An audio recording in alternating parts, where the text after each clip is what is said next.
Shareline patuloy na magpapaulan sa buong Timog Luzon. Isang bagong convergence na namataan malapit sa Guam. Ito na kaya ang bagyong Yasmin na papasok sa susunod na linggo bilang isang pangalawang bagyo ngayong buwan ng Disyembre. Alamin natin mga kababayan. Magandang araw Pilipinas, ito ang Pilipinas Weather ngayon. Narito na ang ating update sa panahon. Kung bago ka lang sa ating channel, please like, share and subscribe para lagi kang updated sa panahon. Salamat sa iyong suporta. Mga kababayan, ayon sa Pag-asa, ang Shareline ang patuloy na nakakaapekto sa Southern Luzon, habang Northeast Monsoon naman o hanging amihan sa natitirang bahagi ng Luzon. At para sa ating forecast weather condition sa Bicol Region, Quezon, Laguna, Batangas, Oriental at Occidental Mindoro, kasama ang Marinduque at Romblon, ang kalagayan ng panahon ay maulap na may kalat-kalat na ulan at isolated thunderstorm. Dulot ito ng Shareline. Ang epekto nito ay posibleng flash flood at landslide dulot ng katamtamang hangin hanggang malalakas na pag-ulan. Sa lugar ng Metro Manila at sa natitirang bahagi ng Calabarzon at Aurora, ang kalagayan ng panahon ay maulap na may nahihinang pag-ulan dahilan ng Northeast Monsoon o hanging amihan. Walang epekto ito sa malaking bahagi ng Metro Manila at Calabarzon area. Habang sa Visayas at Mindanao naman at Palawan, ang kalagayan ng panahon ay bahagyang maulap hanggang maulap na may isolated rain shower o thunderstorm. Dulot naman ito ng easterlies. Ang posibleng epekto ay flash flood at kapag may matinding thunderstorm sa bandang hapon o gabi. Sa natitirang bahagi ng Luzon, ang kalagayan ng panahon ay bahagyang maulap hanggang maulap na may isolated light rains. Dulot naman ito ng hanging amihan. Minimal impact lamang sa mga lugar na ito. At sa ating wind and coastal water conditions sa northern at western northern Luzon, ang hangin ay katamtaman hanggang malakas na may direksyon sa northeast at ang alon ay umaabot sa 2.1 hanggang 4 meters ang taas na mayroong moderate to rough seas, mapanganib sa mga maliliit na sasakyang pandagat. At sa natitirang bahagi ng Luzon at Eastern Visayas, ang hangin ay katamtaman lamang at may alon na 1.5 hanggang 2.5 metro ang taas. At sa ibang bahagi ng bansa, ang hangin ay mahina hanggang katamtaman na may alon na 0.6 hanggang 2.1 metro ang taas. At sa ating temperatura, minimum temperature 23.2 degrees Celsius na itala kahapon ng alas 6 ng umaga at ang maximum temperature naman ay naitala na 30.1 degrees Celsius na itala bandang alas 11 ng tanghali. Ang araw ay sisikat sa Metro Manila bandang alas 6:12 ng umaga at lulubog naman ito bandang alas 5:29 ng hapon. Mga kababayan, pag-usapan natin ang kumakalat na Global Forecast System model image sa social media na sinasabing may bagyong darating bago magpasko. Ang totoo, ang Global Forecast System lamang o GFS lang ang nagpapakita nito. Walang ulat na nabanggit ang ECMWF o European Center Mid-Range Weather Forecast, ganun din ang ICON at ganun din via satellite images. Ang nakikitang umiikot ay bahagi lamang ito ng Intertropical Convergence Zone o ITCZ at hindi ito isang tropical cyclone. Kaya mga kabayan, malapit ito sa Ecuador, malakas ang amihan na sumasalubong, mas mataas ang wind shear. Ang resulta, halos imposibleng magkaroon ng bagyo. Habang ang Shareline at cold surge naman, may paparating na low pressure system sa Eastern China na magdadala ng makakapal na nyebe sa lugar ng Japan. Sa likod nito, may malakas na high pressure na magpapababa ng malamig na hangin papunta dito sa ating bansa. Ito ang susunod na cold surge. Ang epekto nito sa ating bansa ay mas malamig na umaga, mas tuloy-tuloy na ulan sa northeastern Luzon at mas malakas na hanging amihan. At para sa ating rainfall outlook, sa darating na Martes hanggang Huwebes sa Hilagang Cagayan, aabot sa 200 hanggang 300 mm na buhos ng ulan sa lugar na ito. Sa Isabela naman, aabot sa 100 to 200 mm na buhos ng ulan o dami ng ulan sa lugar ng Isabela. Sa Quirino, Sierra Madre ay posibleng mas mataas pa at marami pa ang pagbuhos ng ulan.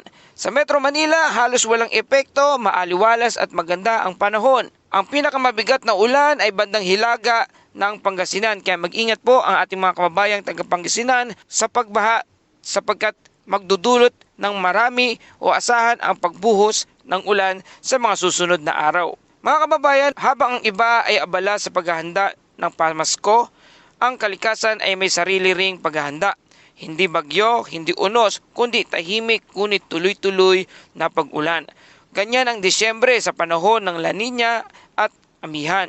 Hindi dramatic pero delikado kung babaliwalain po natin ang panahon at mga panakanakang pag-ulan. Kaya patuloy tayo na magpapaalala sa ating safety reminders, iwasan ang pangingisda kung maalon ang karagatan, bantayan ang ilog at kabundukan kung ito'y aapaw. Makinig lamang sa mga opisyal na anunsyo ng Pag-asa advisories at huwag mag-share ng mga unverified na bagyo post. Samantala, may binabantayan tayong bagong convergence area sa Caroline Island, timog silangan ng Guam. Sa kasalukuyan, hindi pa ito isang organized tropical wave. Gayunpaman, mababa ang atmospheric pressure sa lugar na ito dahil malapit ito sa equator line, kung saan mahina o halos walang Coriolis force, isang mahalagang sangkap sa pag-ikot ng isang bagyo. Ngayon, ang tanong, ano ang kalagayan ng sistema? May convergence na hangin, may kaunting thunderstorm activity at walang malinaw na sirkulasyon. Walang tropical characteristic sa ating nakikita ngayon. Bagamat mainit ang sea surface temperature sa area, hindi sapat ang init ng dagat lamang upang agad itong maging isang tropical wave o low pressure area.